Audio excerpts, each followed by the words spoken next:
you change places with Zoe. Paul, please.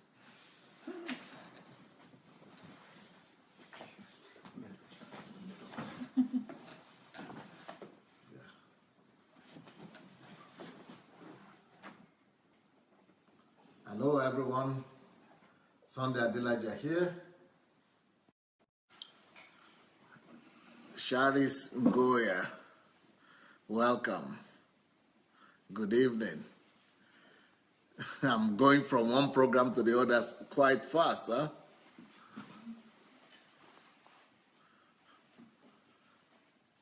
Charles Smith, welcome. Omonike, welcome. Neki Okoro, Eric Osadolo, welcome, welcome. Let's go share this link. Let's go share the program. Adeleka Adeniyi, Emi Bobby, Adeleka Bright, Shibuzo, Olukayode, Ekundayo Ufuoma, Hanigoro, Rita Bansi. Welcome, everyone. Welcome, welcome. Nice to see you. Stella Nuhu.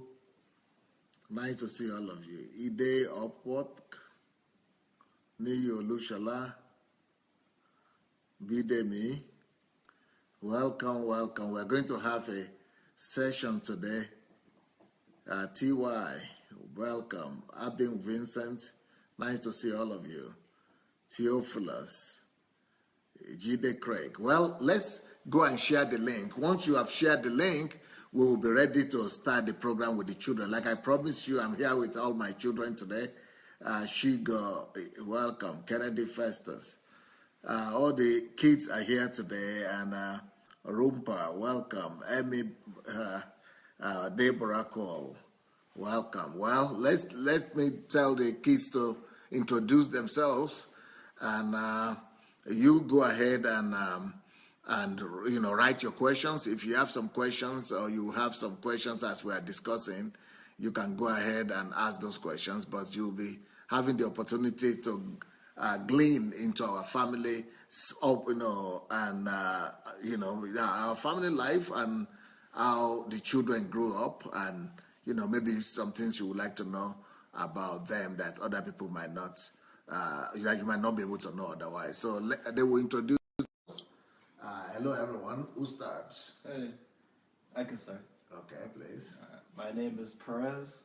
I'm Pastor Sunday's oldest and only son. I'm 18. I'm currently in university. My name is Zoe. I'm the oldest daughter and the middle child, and I am currently in high school.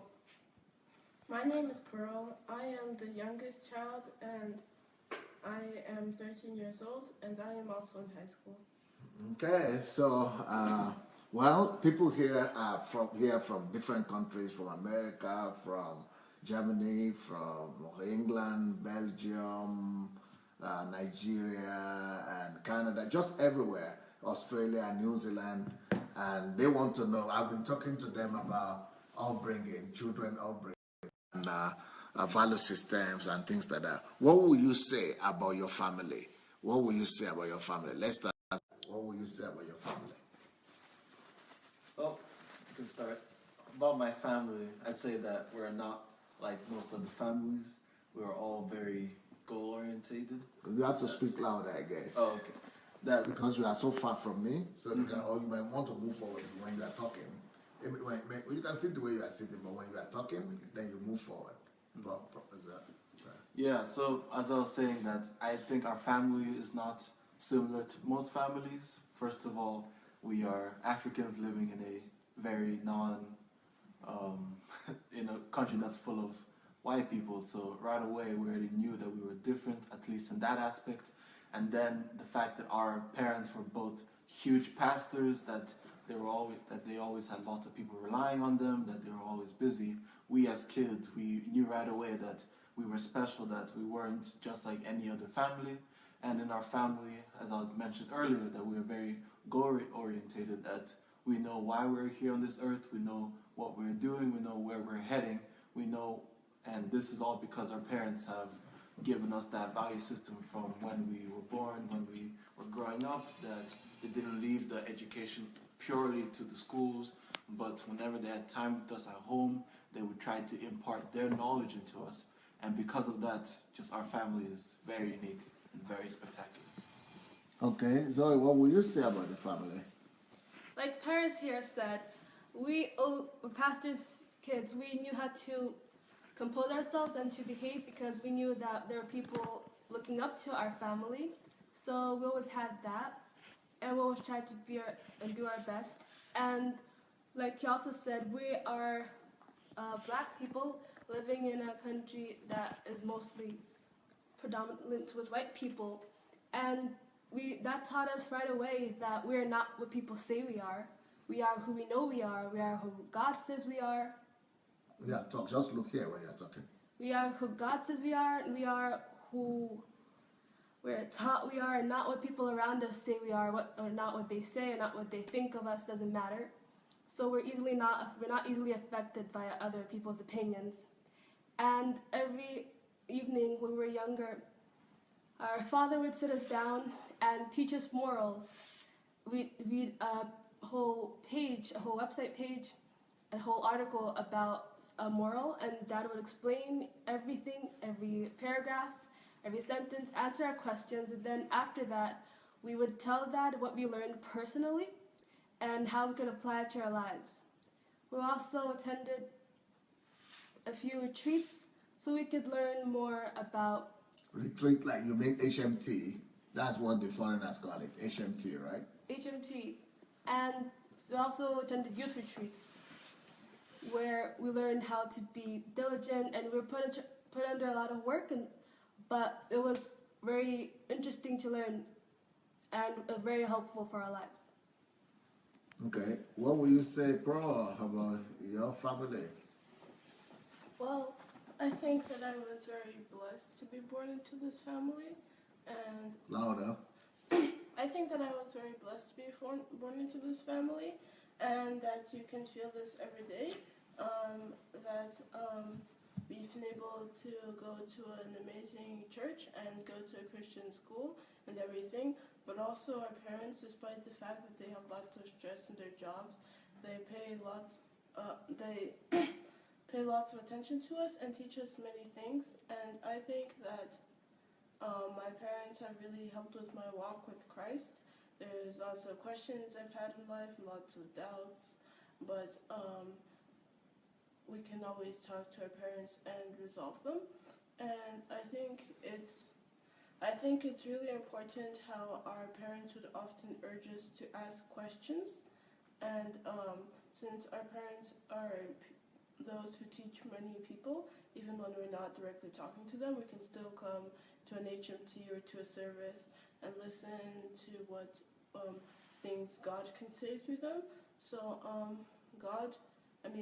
our parents told us not to miss any opportunities, and we can start practicing that now.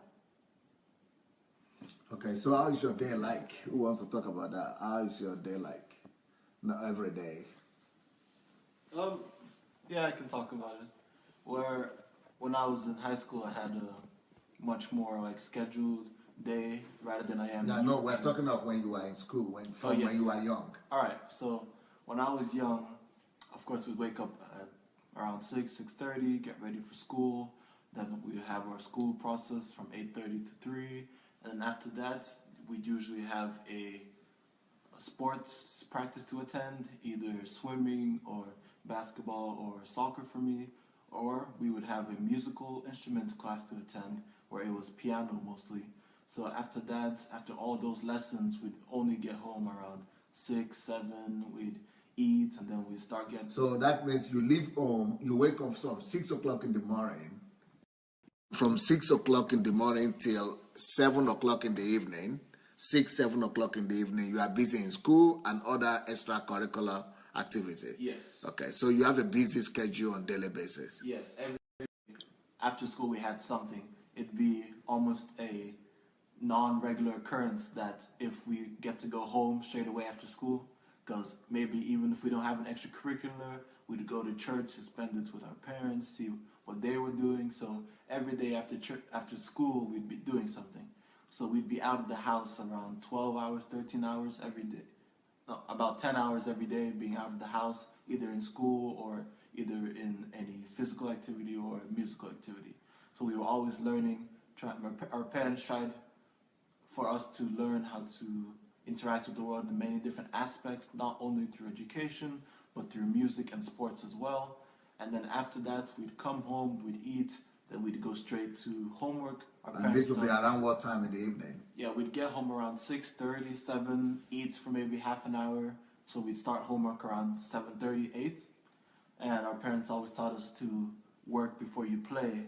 So we'd usually do our homework maybe starting at 8 until 9:30, because we'd always try to catch a program that started at 9:30 on TV. It was a Christian program, and we'd only get to do it if we finished our homework. So our incentive after school, after our physical activity, was to finish our homework as thoroughly and as quickly as we could so that we could have our entertainment afterwards. Because we were taught from an early age that you don't get to eat if you don't work, and that whole mentality spread over to the homework area. So we had to do our homework before we got to rest, before we got to play with any of our toys, before we got to watch TV. First thing we did after eating was our homework. Okay. Zoe, what was your schedule like? Well, nowadays, Not nowadays, just generally. What you could remember. And nowadays too. wake up at 6 o'clock and dress, eat, get out of the house, and get to school on time. Usually earlier. We usually get earlier, not on time. After school, we usually go to sports, springboard diving, and we go to sports like 4 times a week earlier. Then after that, when I went to middle school, started going to school sports like basketball and soccer and track. So every day was full, because on Saturdays we'd also go in the morning to springboard diving. And nowadays I still go to springboard diving, but I go to middle school as well. And on Saturdays I volunteer at orphanage, and I go to youth group. And so you're not telling us when you go out of the house and when you come back? Springboard diving usually come back at 6 or 7, depending on When do you go out and when do you get back home? Just in the average, doesn't have to be exact, just approximately. I always leave the house at 6. Okay. And get back? Leave the house at 6. I always wake up at 6 o'clock, leave the house at 7:30, and school ends at 3. And so if I go to springboard diving, come back at like 6 or 7. If I go to middle school, I come back at 5 o'clock. And on Saturdays, I leave at 1 o'clock, and I come back by 8 o'clock. Then that's when you come back midweek, that's after school, that's when you actually do your homework. Yeah, after my extracurricular activities, that's when I do my homework. Okay. Yes, from when I started going to school, every working day you wake up at 6, or if maybe you didn't do any homework, didn't finish your homework the other day, you wake up at 5. But usually I wake up at 5:55 to 6, so I can have a head start in waking up and getting ready. And in the morning we have to make snacks to take to school with ourselves, to take with us to school, and pack our stuff, though it's wiser to do that the night before. And then we go out at 7:30 or 7:20, and then we arrive at school, usually before it starts, and we stay there until 3 when it ends. We have extracurricular activities, but sometimes there's days when you don't have them, but you still might have studying for musical instruments, or you have to wait for your siblings that might be doing in school sports, which was good for me too, because I got to do my homework, and it was always good to have more time to do your homework and especially to do work ahead because we have kind of a busy week. But yeah, if you stayed after school, then you'd come back at like 5 or 6, and after sports we come back after springboard diving we come back at about 7:30. So then from there you do your homework, and then we pray at about 10 or 11, and after that, if we've done all of our homework, then we go to sleep. Okay, now somebody's asking here that you should describe your parents. Who are your parents to you? Who is your mom to you? Who is your dad to you? And how will you describe them to them who are watching you, to the outside world? Okay. Well, it's almost like I'm a bit older now, so it's almost like I see my parents in like two different perspectives. The one where I was young and I didn't know much, and the one now that I've gone off to university and I've got a whole different perspective of life.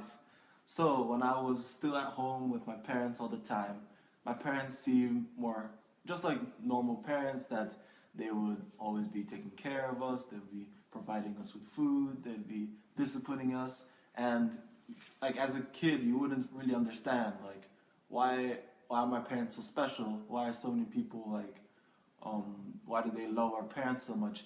So for you, your parents are just your parents, that they're not anyone that is that unique. But because as kids you didn't understand that they are out here doing the Lord's work, that they're saving people, that they're helping people come out of different crises. So for me personally, I just seemed like it was a normal father-son or mother-son relationship. I didn't understand the full grasp of it. But then when I grew up, when I was able to leave to go to university, I started seeing my parents in a much better light. I started seeing how many things they were juggling, how they were juggling us as kids, how they were juggling church, how they were juggling all the different ministries, how they were always traveling, always being able to deal with problems in different countries, with different people. I was able to see how they multitasked all that, and it was just amazing. I was able to see how they provided for us. There was always food on the table. There was always clothes to wear. We always had heat in our houses. All the bills were paid, and things that I wouldn't think about when I was a kid. I just started to just be in awe of my parents, of how well they did, you could almost say, their jobs, and how the pursuit of excellence. And then being in university, I was able to see what they implanted in me. I was able to see that I was able to focus more, to discipline more, and I'd be thinking, wait, why am I even doing this? Then I just like be remembering like my parents' voices in my head, like as I was saying earlier, that you should work before you eat, you should be focused. Values. And all these values that were taught to me as a kid, that I was just thinking, oh, they're just talking, they're just disciplining me, that I didn't understand the value and concept of. As I grew older, I was able to go to university, I was able to see the true scope of how great my parents were. How would you describe your parents? That's what that's asking. To me, my parents are very busy people, obviously. They're people who have come a really long, far way in life, very respectable people, admirable. And all the work that they do, the reason they're so busy, it's all for God. Their lives seem to be dedicated to God, and they still have enough time to take care of us and teach us and raise us. And for example, our mom, we see her, and our dad, we see them on a weekly basis, but we can see that they're always working, always coming from somewhere, always going somewhere. And even when they're at home, they're listening and planning ahead for the future. And I look up to my parents, obviously, because I want those are my role models for life and how dedicated I want to be to God. My dad is a very wise person to me, so I can ask him questions, and so is my mom. So I'm very grateful to have two great adults in my life who are at home that I can ask questions, because it's easier to approach than like teachers or anything, questions about life. And they can help me because they actually care about me. Well, some of you don't know that you could actually share this video. So if you want, you can look under the video and share and press the share button. Under the video, you'll see a button there. So you feel free to share the video. Go ahead and copy and share the video. Then you'll be able to have it on your timeline. Okay. So Paul, your time. Yeah. As for my parents, I think that my view of them has changed a lot over time. And I think that when I was younger, when I looked at them, I looked at them more in regards to like what they did apparently for me. Like depending on how many candies they allowed me to eat today or something like that.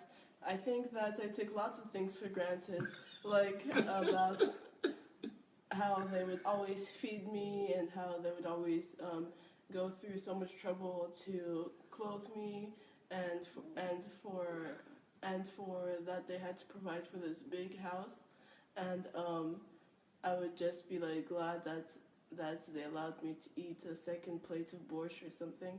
But right now I'm kind of beginning to think of them a lot differently. I think that they're very good role models, first and foremost, and that's not only because of all the testimonies in the church, but also just because on a daily basis you can just see them doing really wise and smart things, like when daddy is doing anything, even in his free times, he's always listening to like educational videos or documentaries and stuff. And mom does the same, even though she's a pastor. She listens to everything from motivational speeches to court cases and Orthodox priest speeches, and I can even learn sometimes many things from just listening in on what they're listening to.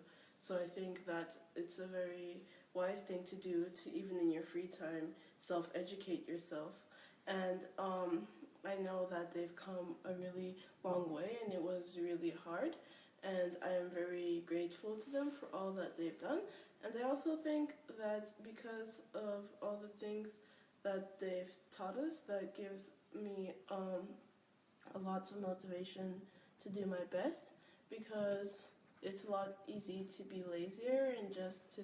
They're asking for volume. That you should It's a speak lot louder. easier to be lazy and to just do everything half-heartedly, but like when I see how much my parents have done in the name of God, and just because they had discipline, that makes me think that even when I'm doing my homework or stretching for sport, I should do everything as unto the Lord, and that I should, since my parents are paying for this and all, I should give my very best. So I think that my parents have been very important mentors in my life. Okay, now there is someone here that asked so many questions. This is Esther Kuganja from, I think, England or Ireland. For the first question is, I want you to remember all the questions so that you could take on any of the questions that you want, or if you want, you could address each of the questions as well. So the questions are: one, what are the qualities you like about your parents? That one. Two, what are your one-to-one sessions with your parents like? Your one-to-one session, one-on-one session, yeah. And how frequent were they or are they? What do you think makes you different from other children? What do you want to become in life? How do you think about your dad going back to Nigeria? What are your comments about your dad's long-standing court case? What advice can you give to your age mates out there? So there are so many of them. Or do you want me to ask them one by one? How do you prefer it? Well, do you want to answer all of them, or do you want to answer some? Is it one by one, or just you pick anyone? Pick You can pick whichever one. Okay. So you remember what you want to pick, right? Yeah, I think Yeah, okay, let's just start. I'll You start if anything. Well, let's see.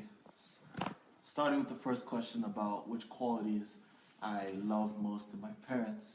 For my dad, I love that he's developed his mind so much that his IQ is just almost out of this world. I like that he was able to like work on himself so consistently and have such huge faith in the world that was able in God that was able to bring him as far as he is today. And also I like how much he loves people, like honestly with a passion, that he's able to so many people and help so many people. He has a huge heart and he's able to listen to God. I think that's very impressive. And from my mom, I love that just how much she cares about us as children, that she always wants the best of us for us, even though we don't see it as kids. As now, recently she was telling us that she put us to do diving and swimming as children, because she had an imposition that we would be tall when we grew up and that swimming is good for the back. And just the fact that she was able to anticipate that move, to think so far ahead, I think it's just wonderful how much she cares. And just those, what I love the most, which qualities I love the most from my parents.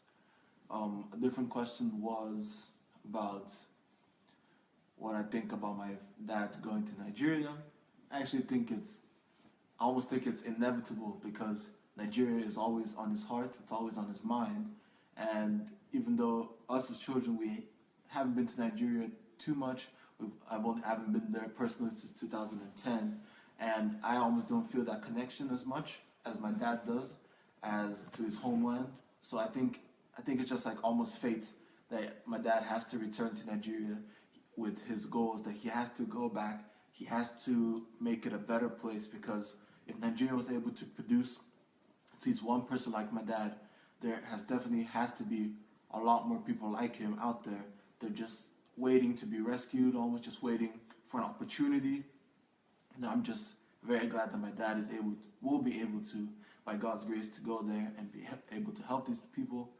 And then the question relating the court case, I think that it's been going on for so long that it almost feels like everyday life at this point, where, remember in the beginning where it was, since we were younger, we didn't understand all the details. We were like, oh, what's happening? Why is dad like always going out? Is he okay? We're always worried. But now we've seen that our dad is still fine, that he even gets to spend more time in the house. He gets to spend more time with us. And there, as the saying goes, there's always a blessing in disguise. And the blessing is that, because before then, he always used to travel because his services were required across the globe. But since he is limited to Ukraine, we just, as a family, we've been able to spend more time together, spend more time in, like, during the holidays, during people's birthdays.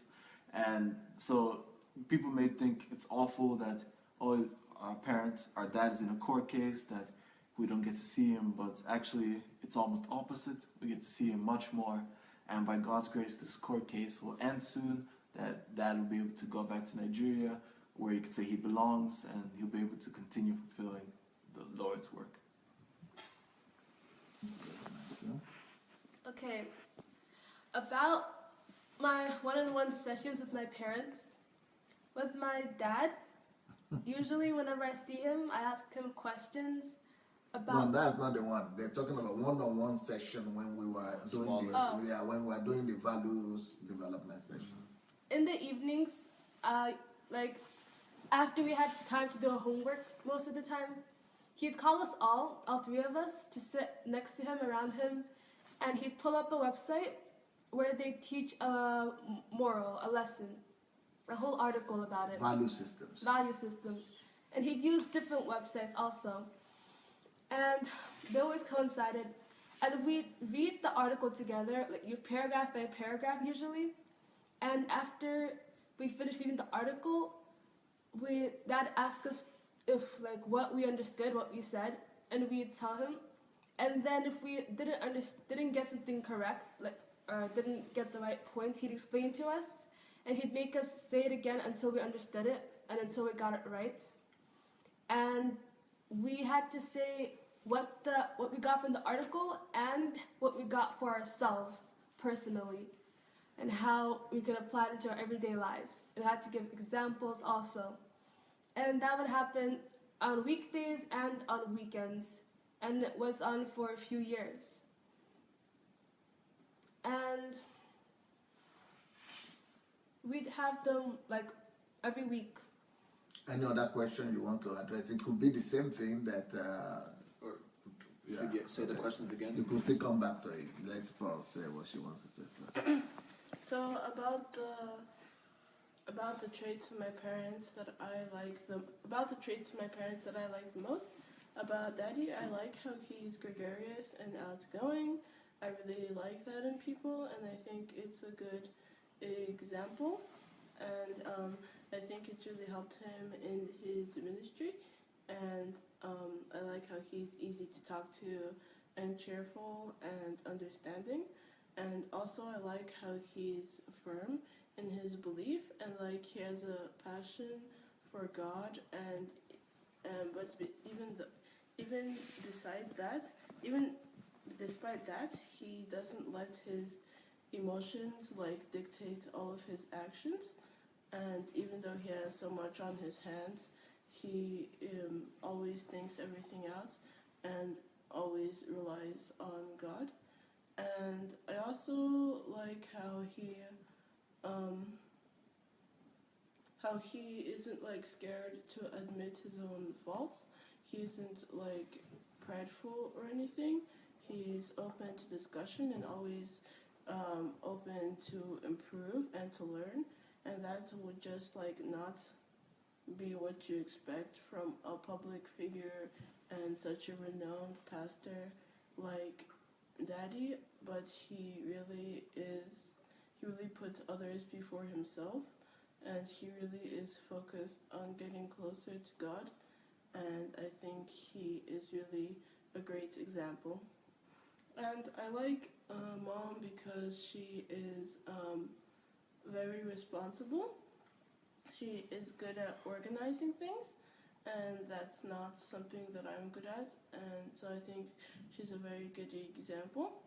And she always tries to help everyone.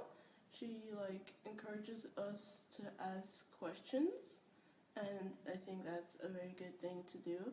She tries to bring out the best of us, and she always takes care of us and still gives us all types of surprises and rewards and stuff. So I think that she's a very caring person and still very calm and composed despite all that she has to do, and that I should try to be more like her. Okay. Well, we'll come back to those questions. Maybe there might be some more questions that there might be some. Is there? Do you want me to repeat the questions? I can answer another question. Okay. So yeah, the one-on-one. Let me just repeat them first before you answer, just in case somebody will remember.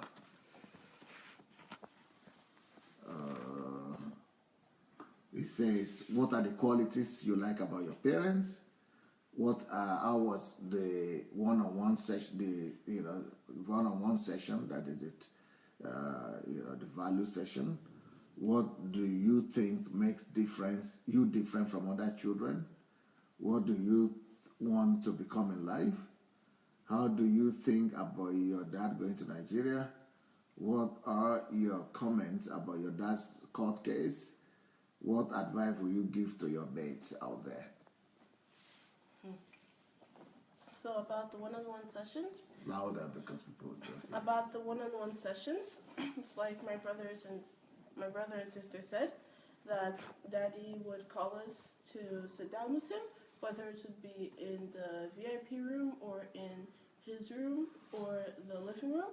He would call us, and we'd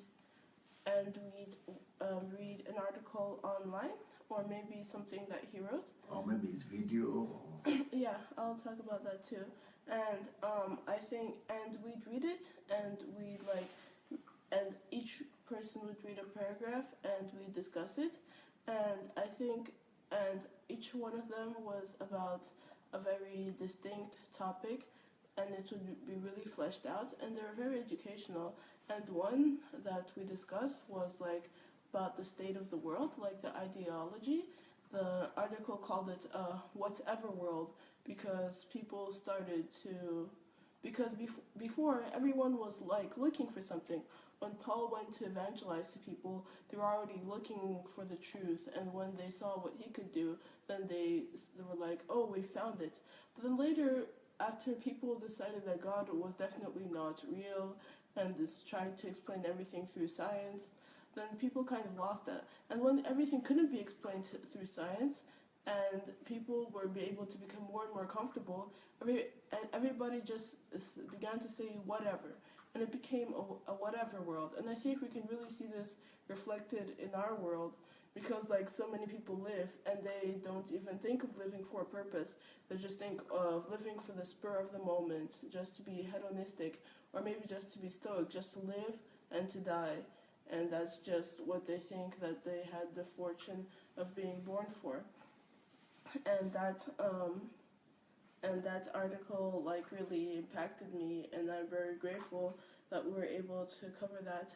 And sometimes we'd read, like this has happened more recently, but sometimes we'd watch a video that anyone could have made, or sometimes we'd read an article by Daddy, and we'd also read the comments too, and we tried to evaluate the general response and think of why people responded like that.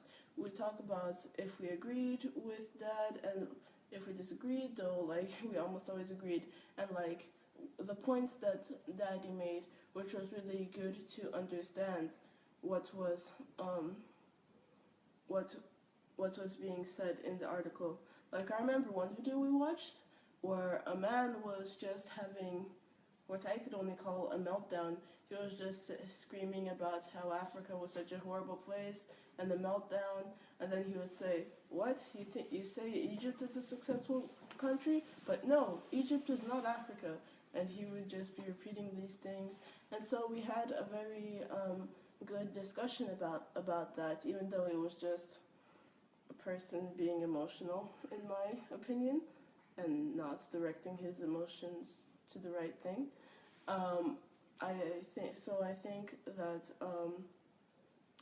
I think that Daddy takes opportunities just like he told us to, and that goes together with what you asked about how I feel about Daddy going to Nigeria. I think that it's a very good thing, and I'm very happy for him, because I know that Daddy really wants to do more for Nigeria, and I know that he's really needed in Nigeria, and that he's been here. You need higher volume. Cannot hear Pearl talk at all. We can't hear what she's saying. So move forward and talk louder. Okay, so I know that Daddy wants to do more for Nigeria. Louder voice. I know that Daddy wants to do more for Nigeria, and since he's been here for a long time, I think he really does deserve to go where he wants. And also, I think that Nigeria has a lot of potential. It has lots of resources, a big population for work, and just a very impressive history, a very vibrant culture, and all these factors can be used together to create a really successful country, even more successful than what is considered successful today. So I think that if Daddy goes there, he can really help trigger these things. But I don't think it will be only Daddy. I think that many Nigerians will also rise up to join him, because I think that Nigeria really is an amazing country, and that they're going through hard times, but every country has gone through hard times, and that if Nigeria has endured for such a long time, that they definitely won't fail. So I think that it's a good choice that Daddy is making to go there, and I bless him. Okay. Any other question that you might be interested in? Because there are some of them wait. that are not yet answered yet. I can say something to my age mates out there. So I'm 13 right now. I'm in the 9th grade, and I just want to say We that still have a lot of time, so we need to. I just want to say that in terms of your work, like your schoolwork or any extracurricular activities you have, like you might think that there's really no point to trying your best, even if it says in the Bible that do everything as unto the Lord. Maybe you just like don't really feel God's presence, or you think that really that's not a reason. But I think that you should really try your best, because people tried hard to give you the chance to get an education, and there's many people that can't, and that if you work hard in the future, it will really pay you off. Because if you slack off, even while you're still in school, you'll feel unpleasant, and it will just like catch up to you. But if you keep trying your best, I think you'll be rewarded in the end, and not only in heaven, but on the earthly, during our earthly life too. So I think you shouldn't get too distracted by everything that's in the world, that you should use the internet in moderation and watch TV in moderation and have your priorities straight. Like really try hard to have your priorities straight, because it's like very hard to live a righteous life if you're putting like your favorite TV show or your favorite character from a novel above God, above school, above your family. So please just keep on hoping and keep on pushing. God has never left you. Okay. And relating to the same question that Pro just answered, I'm 18 right now, and I just started university this year. Most 18-year-olds are either just starting university in September, or they're about to start next year. So during this age, I'd say try to figure out yourself more, so that you'll know what you want to do with your future. Now is a good time, because lots of people go into college with an undeclared major, or lots of other people go to college with the wrong major. So now is a very good time to really understand who you are and what you want to do with your life. And during this time, while you'll be in university or in your senior year of high school, you will be very busy with lots of different things. But I'd say it's still very important to build relationships and get connections from very lots of different outlets, because you never know what the future is going to present you with. And I think that's another reason why our parents, as kids, they would let us grow in lots of different areas, in education, in sport, in music, so that we'd be able to connect with people from lots of different places. But during this whole time, it's very important to keep on having a strong spiritual life. You may just almost forget or just get too busy for spending time with God. That is still should be your number one priority, because He'll be the one that will be always there for you. He'll be the one that will be providing you with these opportunities. So even though you'll be either preparing for school, preparing for your exams, your priority should still be your relationship with Christ, and that should be over anything. And there was another question of who you want to become in life. I want to become a lawyer. I'm studying law right now. And in the end goal, let's say, would be to create a successful law firm, to be a founder in it, to be able to provide Christian values through law. To people of my age who are in high school, I want to say to focus at school, because during the school years, there are obviously many distractions and many things that seem more interesting and could pull you away. But there are things that you can't understand now that you'll only understand later, but you won't be able to turn back time to fix your past mistakes. So do your best now and focus now, even against all your urges and against all your wants and all the invitations and all the temptations and distractions. Just focus on school and do it for your future self, because your future selves and your future depends on who you are now, and you will get a reward. There is no maybe.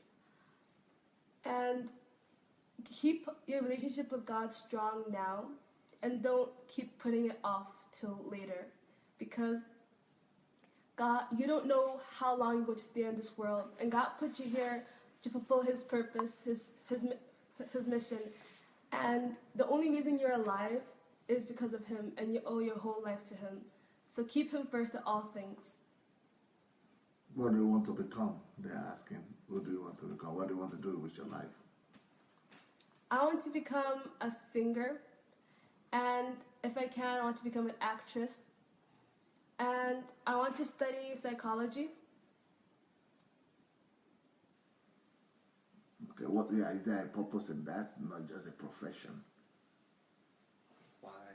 I want to study psychology so that I can understand people and connect with people. Because if I'm going to become a singer, I want to reach out to people even if I can't see them personally, meet them personally. And I want to get to know people in a different way than I would just get to know people by socializing with them. I like to know psychologically. I want to know how different kinds of people that they are and effective ways of moving them and getting to them. Okay, and what is the reason why you want to get to people through singing, relating with people? What is the goal? Is the goal to bring them to God or to change the world, or what is your purpose in life in that sense? The reason I want to do singing is because I feel moved by God the most during praise and worship. And through my singing, I want to spread God's love and enforce God's will. I want to encourage people to live life right, because this is a very hard world we're living in now. It's very hard to stay virtuous and righteous. And I want my songs to be an encouragement to people. Same with acting? Yes. For the same purpose? Yes. Okay. Pearl, what do you want to do with your life? That's what they would like to know. You need to move forward so that they could hear you, but they always have a challenge with that. I want to become a writer. I want to write fiction, but I also want to write kind of books that share my thoughts on any world issues, and books that, try and answer the questions that Christians encounter in this world, because there are really many questions that you encounter in this world, and so many things that it seems that it's hard to answer. And also I want to write a book about the Bible eventually, I think, because there's so many different interpretations of it and so many controversial things in it too. And it's just a really exciting thing for me. I really like to read the Bible, and I really like to study the Bible.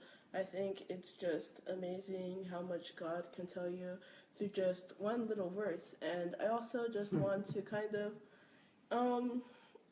maybe unite Christians through maybe my books, because there's lots of conflicts between not only Christians and atheists and Christians and people of other religions, but also in the Christian church. And I think we should just, turn to the scriptures and see what God has to say. I think that's a very important thing that you should do in life. Also, I like learning words, and I like making up stories, and I like writing in general. And also, I think I also need help with my focusing, because I'm quite bad at focusing and I space out a lot. But when you're writing a book, you have to be focused, and you have to stay on point, or else your book will be kind of incoherent and kind of a mess. So I think that will not only help me pursue my passion, but also help me to develop more. So I think that's really something that God gave me. And also, I have many interests like history and politics and stuff, and I think that there's many things wrong in the current world, and I can probably express that through my writing and stuff. But I also want to become better at speaking and all of that, because I want to express my opinion sometimes not only through writing, and I want to make my opinion loud and clear. And I also want to argue for God because I feel like his image is really, really twisted, not only by the world, but just like today, sometimes we like to ignore God, and I really just want to fight for him. So when I was younger, I was told I would become a lawyer, and I don't know if I'm all that interested in law, but I am interested in politics, and I do like to argue. So like if that just happens to merge together, then I'd be excited to do something related to those two. And someone is asking, how many books have you written? I've written 13, and I have like a lot more in progress. 13 books. 13 books, that's what they're asking. Yeah, I started writing just short stories when I was 7, when I was bored, and so I kind of made them into a book for each 2 months of the year, and that's just how my story writing started. Okay, and you have many more in progress, you said? Yes. Okay. Someone is asking here, Shigo, Teres, and the kids, do you realize that your dad is a genius, and what a privilege it is, what a privileged position you have, and does it bring any responsibility on you that you have such a dad that is so full of wisdom, and does it put a demand on you? Well, I had mentioned earlier that one of my favorite things about my dad was his intelligence and how far he had worked to get it. And I mentioned earlier that I only started to realize it when I left, because there's that saying that you don't know what you have until it's gone. And that's a very realistic saying, because being here, I was able to have a gap year between the time I graduated high school and I went to university. And during that time, I was able to spend a lot more time with my dad. I was able to follow him around, to shadow him, to see what his schedule looked like. Because before, I always thought I was busy with school, with academics, with athletics life. So during that gap year, I was able to really see how my dad thought, how he viewed the world, and it was really insightful. Of course, I still don't know everything about my dad. I don't have the mental capacity to know everything that he knows, but I have improved dramatically since the time when I was smaller. And it doesn't really put demand on us, but it does give you like a push, a challenge almost. It's not like you're chasing a legacy, but it's something that like keeps you like uplifted. That if you're feeling like motivation, you're like, oh, look at my parents. Or if you're feeling down, you're like, look at what my parents, or my dad, or my mom have gone through. So it's not more of a pressure, oh, I have to be great or else I'll be like a failure in my parents' eyes. It's more of the opposite, that if my parents can do it, why couldn't I? I feel a lot the same way. Of course, I realize what a privilege it is to have the parents that I have, and I always thank God that I have this family. And I feel lucky that I can ask my parents questions on life. And if I was in another family and if I had different parents, I couldn't ask them the same questions and expect or receive such an answer that is true, based off experience and wise. So I'm glad I can come to my parents and ask them questions, and I can also listen to what they teach. And they usually, on our one-to-one sessions, they teach us the values of life, but they also teach us like the most important things in life. Before parents went off to university, we all had a one-to-one, and he taught us some things, mostly for parents, but they're for all of us, about life. And I'm really happy because most kids who go out into the world, they don't know this stuff before they go out into the world. And it gives us, every day we live in a life that came from hard work. And so we know what hard work can bring, and we know what can happen, what we can make out of our lives, and how much God can work in our lives, and how much God can bless, and how faithful God is, and how important He is. So that is how I'm affected by my parents. No, they're saying, what about do you feel any pressure that your parents are genius or your mother is a genius, and do you feel any pressure in that sense? I don't feel as much pressure as I do like desire to want to be as great as them. At least a little bit as great as them. To surpass them would be a great pressure, but just the desire to be As good as them. as good as they, yeah.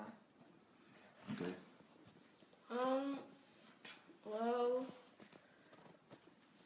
I always knew that my father was really remarkable and incredible, but I think I always looked at him more of a very, very smart, but also like close to me, like friend. So like, and now that you're saying, do you know that your father is a genius? I'm a bit surprised because like I never just like have used that term to describe him in my mind. So I guess that the answer to that question would be no. Though I guess logically, if you think about it, he is a genius, but I don't always think logically. So, but when I was younger, I kind of felt that because of my parents, I was overprotected and stuff, and that they were like going too far. But I think that when I was younger, I was over exaggerating about like all that my parents were doing. And I didn't realize that for each time that they didn't let me go outside by myself, they would feed me and take me and let me watch TV for a long time and buy me new pajamas and stuff. And I think that I was really thinking more about myself than anyone else. And no, I don't really feel much pressure, but I really feel as if I should really do my best and that I should really succeed because like I have everything laid out at my hands and like I'm here, but my parents became so great from like virtually nothing, and not even virtually from nothing. From they got a scholarship, and that's how they got here. But before that, Daddy lived in a village by himself after his grandmother died, and my mom lived in a house with two other families. It's just like amazing that they were able to get all the way to here, and it would be just kind of funny if I couldn't get at least a little high. I mean, if I couldn't be at least a little bit successful, especially after all that my parents have taught me. And like also, I think that since we're followers of God, I think that also more important than being in this world is getting closer to God and using the talent that God has given us to multiply, just as the parable of the talents told us. So I think that I should really try my best. So I think that there are standards, but I don't feel pressured by them. I just feel that it's a necessity, and I'm excited for it. Okay. All right. I think you've not answered all the questions. You can remember any other point there that is not being addressed? Okay, we'll still be here tomorrow. We'll still be here tomorrow, even though there are so many questions here. See some of the questions here.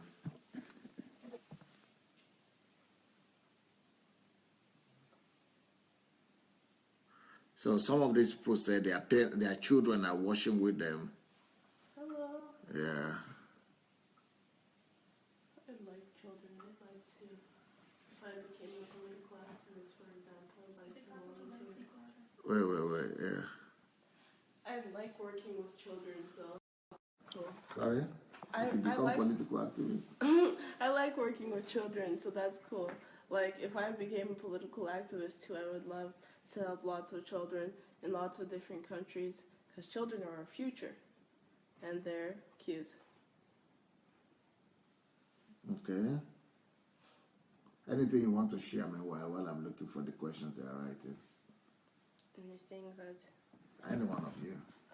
that you should probably write down the things that you learn and try to apply them in your daily life. Like,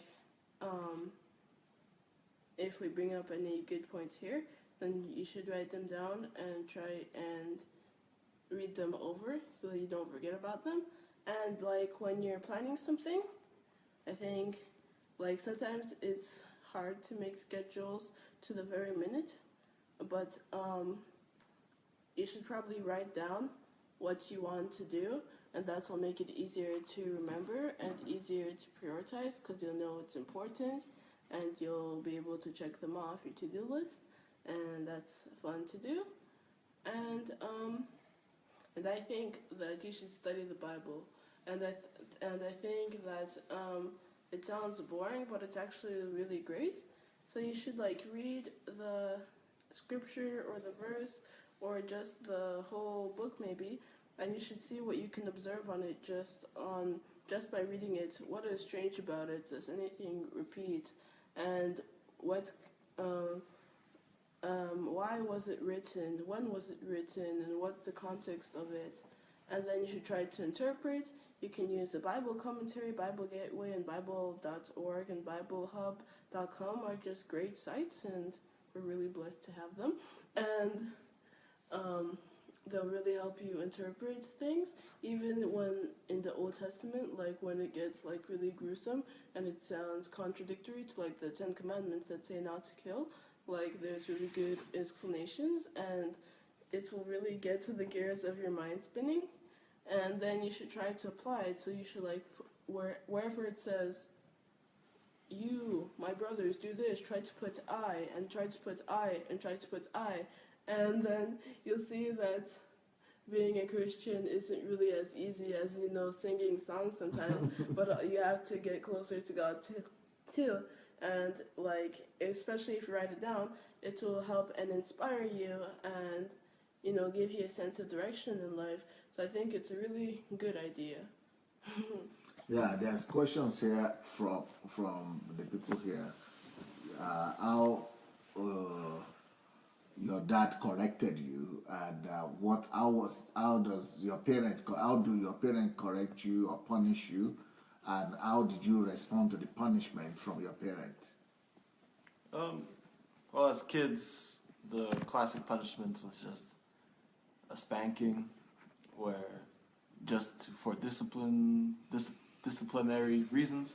So I'd say to about age 11 or 12, the common punishment would just be a spanking.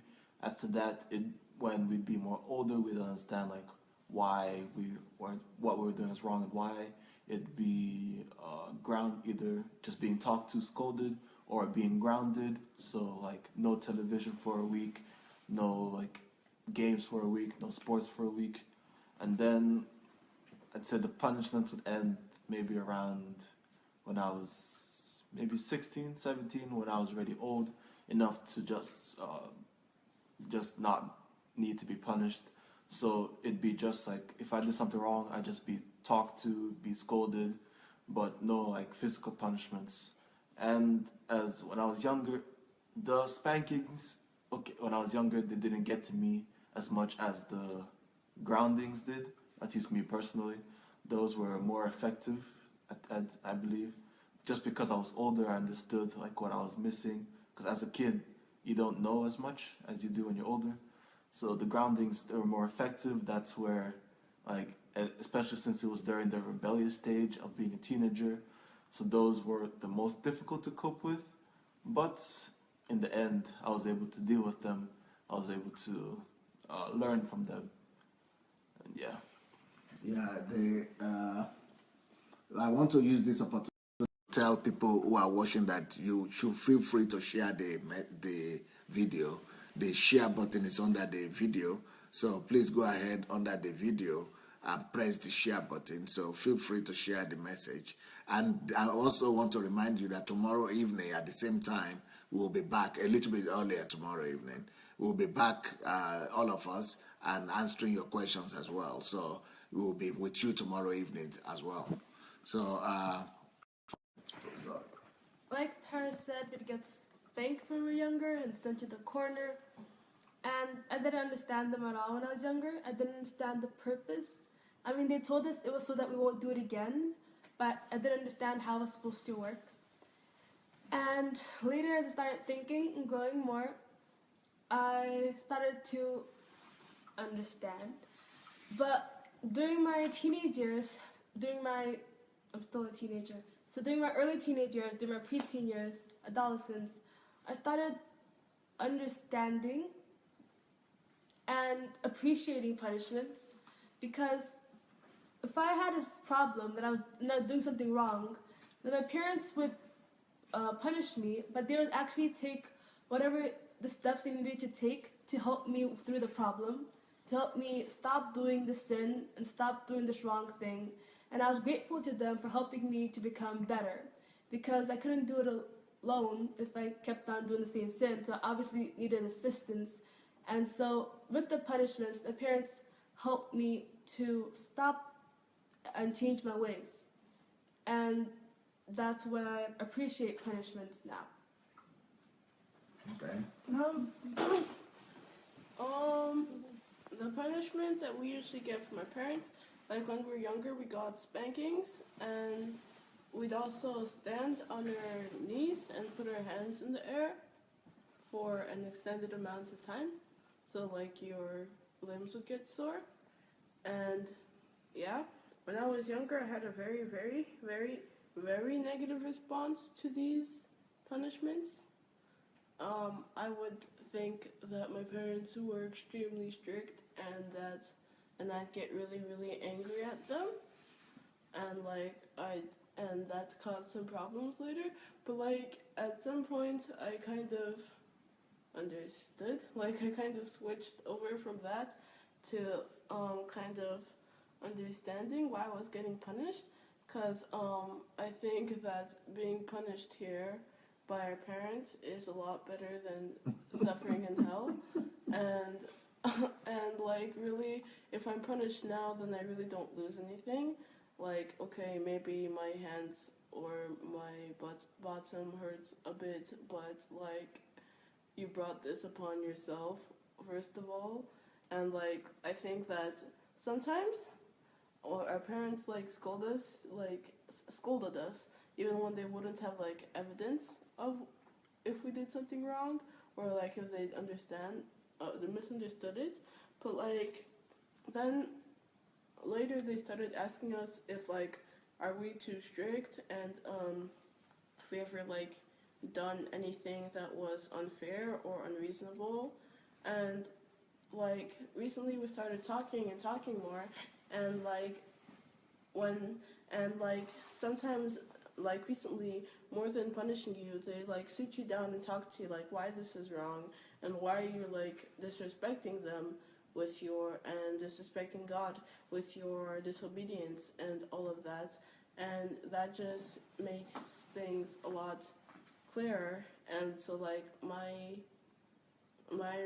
reaction to punishment is a lot better now, a lot less emotional. And like I think that my parents are actually a lot really merciful, because like they still let me have lots of fun, and like I still need to discipline myself more and more. And if my parents were truly like the strictest in the world, then they would probably punish me a lot more, I think.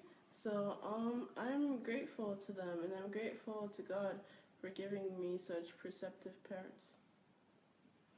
Okay. Another question they were asking is about your teenage years. As teenagers, preteen teenagers, how did you deal with the changes and the challenges, and how did you pass through that? Is the question. You need to sit up, please. Yeah. I'm not sure which challenges they're referring to. They're just referring to like like rebellious teenage years. Yeah. If that's the case, since I was the firstborn, I didn't have like any elder sibling to go through it, so I could see what they were doing. So my rebellious, it wouldn't be like any like shouting at my parents or screaming at my parents, but it'd be more like subtle, like I don't know, just because you don't want to raise the, like we weren't raised to just disrespect our parents that easily. So my mom would always say that the way that I'd be like rebellious would be not to do things reluctantly, where if she would tell me to do something I didn't like, that I would always have like a scowl on my face, that I'd be like grumpy the rest of the day. So she said that I wasn't respecting her by being reluctant to do the deed. But overall, the rebellious stage, it wasn't. We didn't have challenge, yeah. Yeah, it wasn't as dramatic really between me and my parents. That it must be just because I was raised to respect my parents, so there were no real big, I guess, no big disciplinary challenges for me. Just, yeah, I was a good child.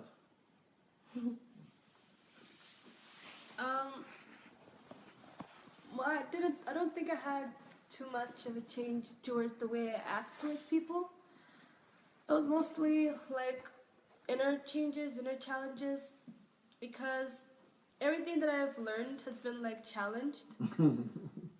And it was harder to like come to God, because for some reason I'd come to him as a last resort when it's supposed to be the other way around.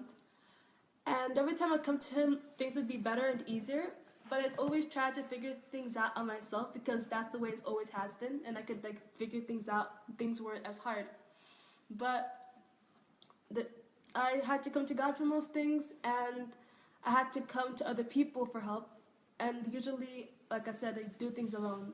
So I had to learn to open up to people, to my parents, and to friends at school, and to God. And I think that is the thing that happened most. The That biggest helped you change. to cope with the teenage years. Yes. Okay. I'm 13, so I just became a literal teenager this year. But like, starting from the end of elementary school and all through my middle school years, I think I went through some dramatic changes, and my parents really helped me through that. And even though they were they took many disciplinary measures that really helped me, and my grades are a lot better now. So ever since I was young, I'd be always very emotional, and I threw lots of tantrums, and I would just like get angry easily and cry easily and all of that. So I had good grades, but like still I acted very spoiled. And when I was in 5th grade, well, starting in 4th grade actually, but in 5th grade I became really rebellious and kind of decided to like think about entertaining myself above everything else. So like that caused my grades to fall and all of that. And like I just like responded to everything in anger.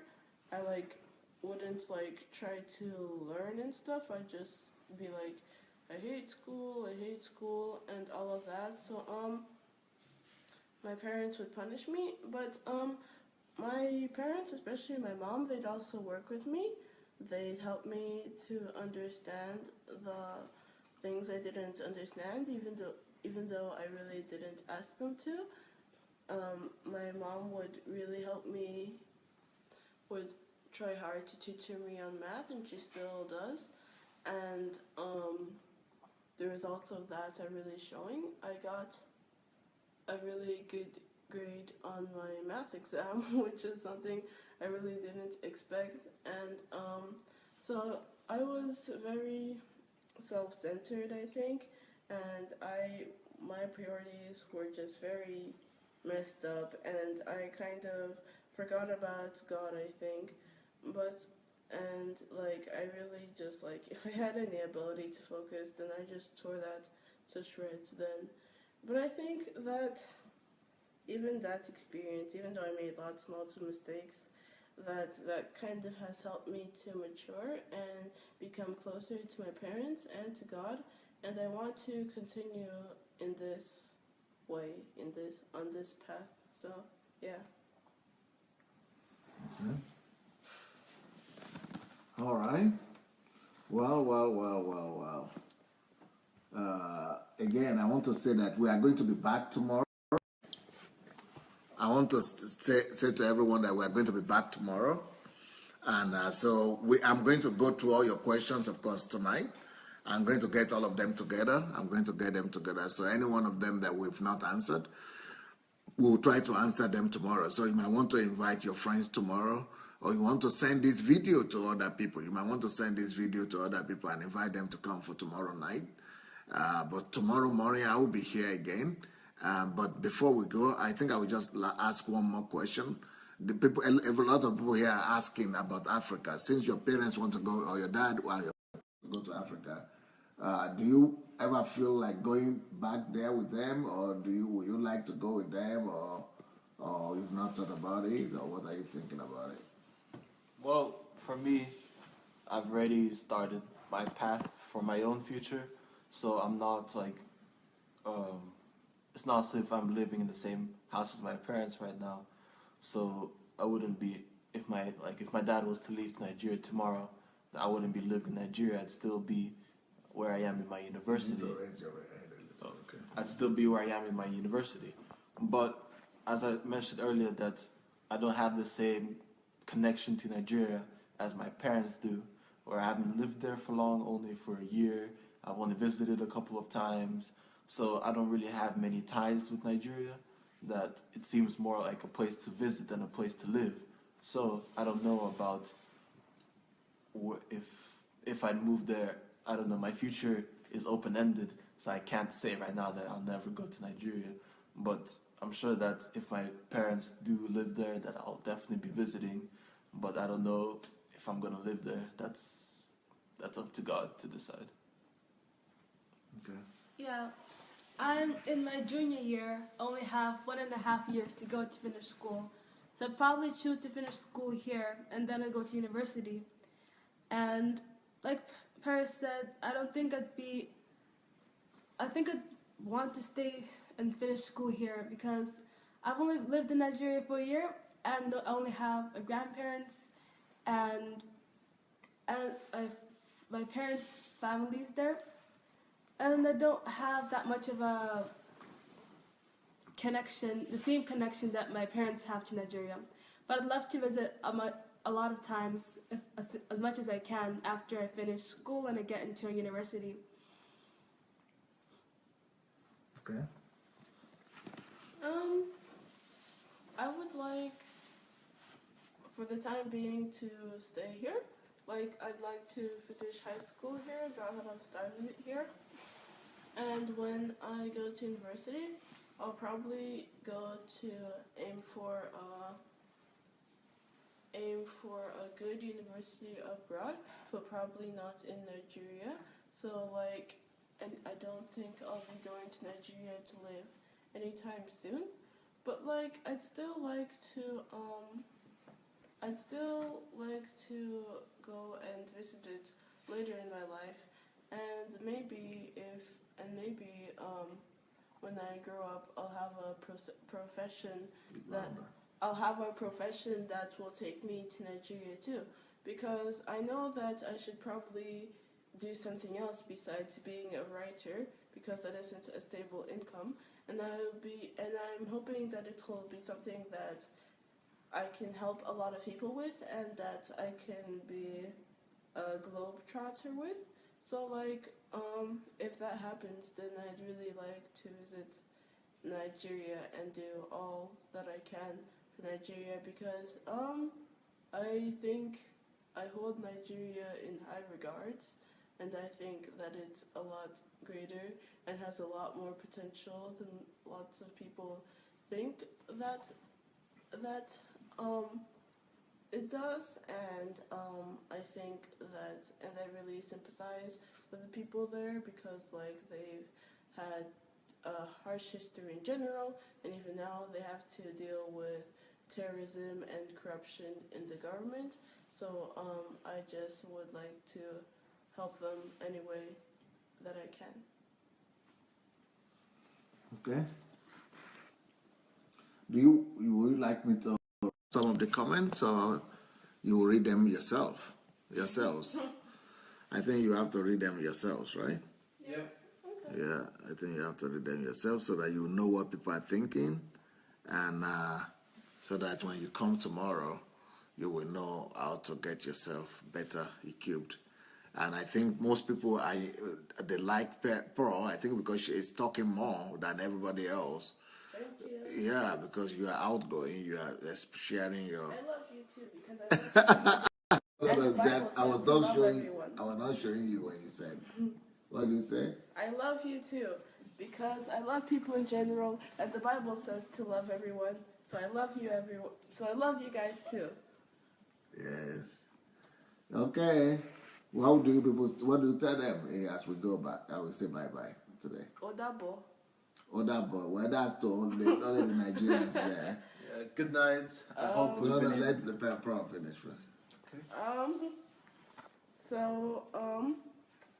Find a goal or something you're going to center your life around. Hopefully God, because everything that is mortal will disappoint. And just strive towards it. Thank you very much for listening to our program and for listening to my thoughts today.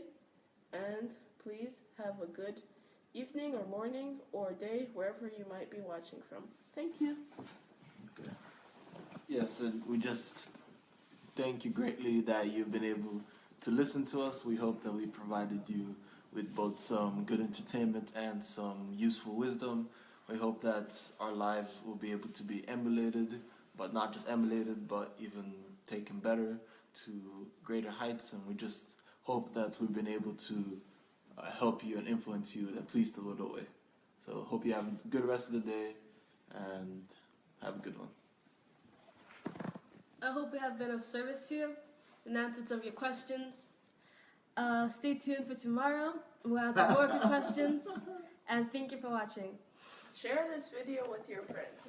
Is that it? Share this video with your friends. All right, so I could let them go? Okay, all right. Well, hello everyone. I hope it was a good experiment. I hope it was a nice experiment. I hope it was a